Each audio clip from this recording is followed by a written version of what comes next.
Hello everyone. Today we talk about how to fix the app of ChatGPT. We will go to settings. Then we click on apps. After that we search the app ChatGPT. And we click. Then we will on for stop. After that we go to storage. Then we click on clear cache.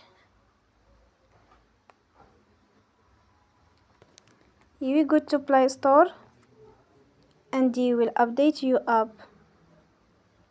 Don't forget to support us by like and subscribe. See you next time and thank you for watching.